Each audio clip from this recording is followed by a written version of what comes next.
First of all, we'll make a new canvas, and the coffee stain is dependent on canvas size, or it's linked to canvas size, so we'll make something a reasonable size. It's 1200 by 1200. Now I could use this one in deco. I'll use this one because it tends to make slightly smaller splatters, and I'll show you why we don't want darken only,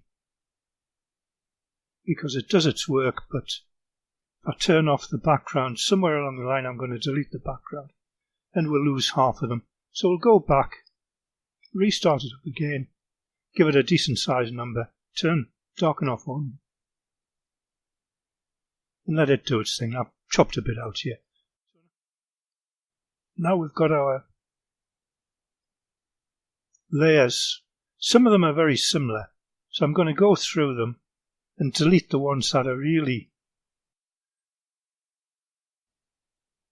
just too similar to be worthwhile. That one. And they don't look too bad. So we'll go back right up to the top of the stack and we'll start moving them. I want to be up there. I'll move that one around somewhere in the centre. Doesn't matter where, but the object is to overlap all the others. You might find one like that which has got nothing in it. So I'll just go and delete that one.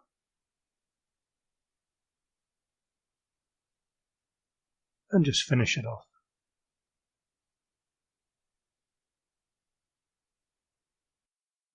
Because now I can go and crop that down to a smaller size. Crop tool for the whole thing. If you want to be pedantic, you can make it a size something like 500 by 500. Just get it. There we are, cropped. Now I can go and lose that background. So now I've got those layers all with transparency. And I can go and export it to an I keep a brush folder here for convenience. But give it a name, sensible name. And remember before you export it to add the .gih for an animated brush. Export that. Remember to check the description. Spacing, well, I would bump that up to 100%, up to you. And you can have either incremental or random. Gimp random isn't very random, but we'll keep it as random. Refresh your brushes, and there it appears as a brush. I'll go and make it new canvas, decent size, maybe 1200 by 1200. OK, that.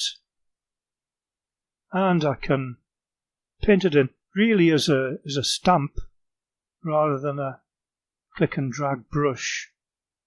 But it looks like I say, not very random. If you want colour to it, you're going to have to go and remove transparency from all the layers.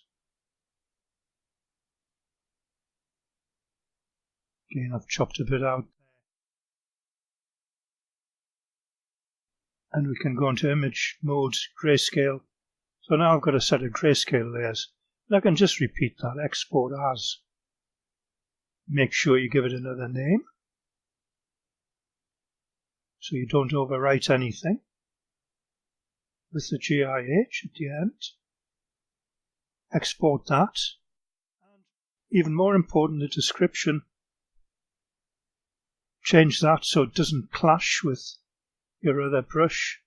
Export it, refresh it. Now I've got that one, which of course I can use a colour like that. Or even another colour, and you can, holding the shift key down of course, paint in straight lines, which sometimes works quite well, or just dab them in as a stamp.